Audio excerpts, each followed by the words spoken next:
Hi there, my name is Jordan. I'm Doe's Muffin XC over on LiveJournal.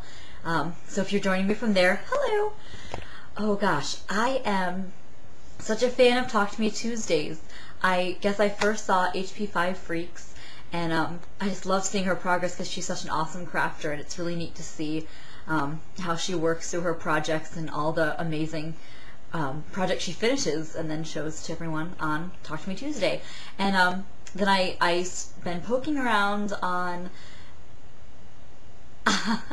words. I have them over on Jen's site, over on So Hooked, because I've been trying to get into quilting the last like a year or so.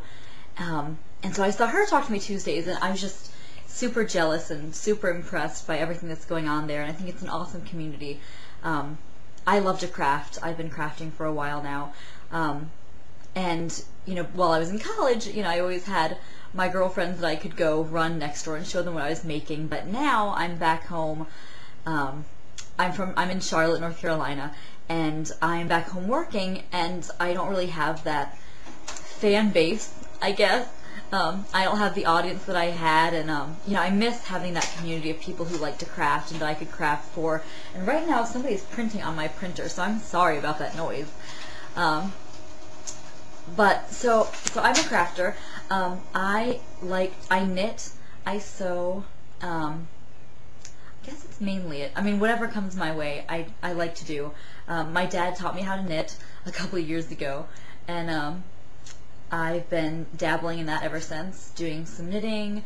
I like sewing. I work in a costume shop, and so I like to make costumes and things of that ilk, and I'm trying to learn to quilt. I've done a few really tiny projects and kind of started doing that thanks to Jen, actually, so thank you. I've done 3 small lap quilts now, and maybe in the future, I don't have them. I gave them away. They were gifts, so maybe someday I'll post pictures on here.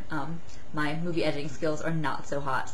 But, so anyway, so I knit, I quilt, I sew, and I guess my fandoms, I love Harry Potter. I really got back into quilting because of Harry Potter and making the Hogwarts scarves, which I feel like everybody and their mother has made. And I love Doctor Who. I started doing Doctor Who crafting. I think I've made like half a dozen adipose, stuffed polar fleece adipose, that have all gone across the country to different homes. And those are my 2 big ones. So probably most of the crafts I'll show on here are going to be either Harry Potter or Doctor Who. So I've got a couple works in progress that I thought I would show today, since it is my first Talk to Me Tuesday, which is actually Talk to Me Thursday, because Thursday and not Tuesday. And Thursday's my better day of the week for me anyway. I'm a teacher, so Tuesdays I'm usually still scrambling getting lesson plans together, even though they're supposed to be done by Sunday. So Thursdays will probably be the day they do these, and hopefully I'll stick with them. But that's not going to worry about that now. We'll cross that bridge when we come to it. So I've been working on this for, I think, maybe like literally years. I started it in college. It's for a friend of a friend.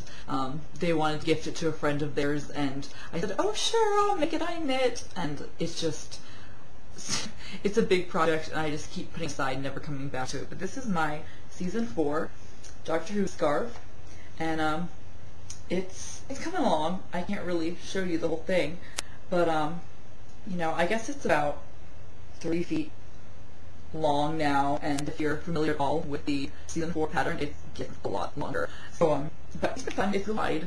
I'm not really sure if it's to be this wide, but I love the colors, and they're fun to work with, and quite honestly, I feel like I'm not going to want to give it up when I actually do finish it. So we'll see how that goes. I have, since we're doing Doctor Who, I have my TARDIS hat that I made.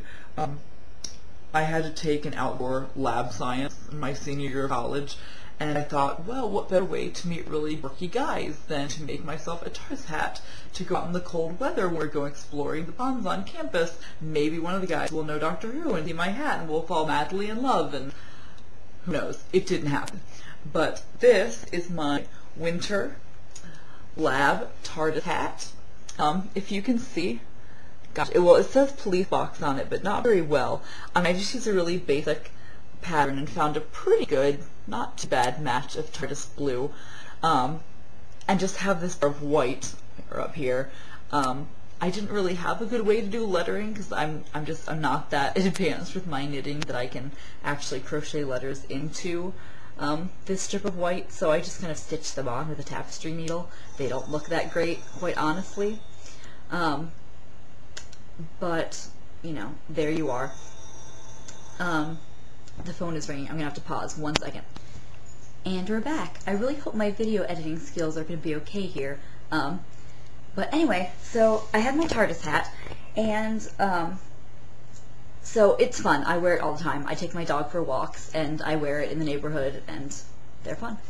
I am currently working on a costume for the Loch Lomond Scottish Highland Games that are going to be in April, actually on my birthday, which is super exciting.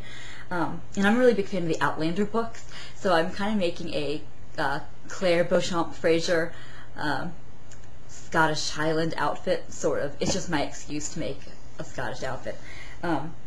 So I am working with, the bodice is really simple. I mean, it's just going to be this brown fabric, which is not very exciting at all by any stretch of the imagination. But I have really, really botched, but I just don't want to take it apart, the bodice lining with the interfacing here. And you know, this is one side of the front. Yes. And if you see, I cut all my pieces and was so hasty in putting them together that I sewed this is the backing and the interfacing on the back, and if you look at this panel, it doesn't match. I sewed them too quick, and at this point I just don't want to take the time to take them apart. No one's going to see them. It's going to be inside the bodice, so I'm not that worried about it, quite frankly. So we'll see how that turns out. It's hard to find time for sewing during the week. I'm hoping that maybe spring break I'll find some time to get working on this again. Hopefully sooner, since the Highland Games are really soon. And then last but not least, because I feel like I'm wasting a lot of people's time if you're actually watching this, but this is fun. I like this, and I love all your videos, and maybe you'll watch mine and laugh at my crazy crafting too. I have one of my, I call her my littlest best friend. She is in 3rd grade, and she is like a little sister to me, and she is, right now, she's been in and out of the hospital. So I want to make her a little quilt, maybe a little bigger than the lap quilt, and her favorite color is blue, and I have a lot of trouble matching colors for quilting, so I feel like I don't know how successful I was with this, but I got this blue here, which is fun. It's kind of like an aquamarine with like a tie-dyed kind of wavy water pattern, and then I got this pink, which is like a, oh gosh, what is the pattern that we call it? Not a dashiki, but it's like a, well, it's like a fake kente cloth, kind of, sort of, with the swirls, and I love the continuing swirls. It reminds me of Newgrange up in Ireland, of the whorls that are on the sides of Newgrange. So it's pretty cool. She's not a big pink girl, she's not a girly girl, but I thought this was a pretty muted pink, and it has blue accents, so together I think they could be fun. We'll see. So I'm hoping maybe by the end of this weekend, like middle of next week, I'll have that done so I can get that to her as soon as possible. So anyway, this was fun, and I'm gonna keep watching Talk to Me Tuesdays, and I really enjoy them, and thank you for letting me have a window into your craft experiences. You all are amazing, and you inspire me to create. So thank you, and hopefully I'll see you next Thursday. Bye.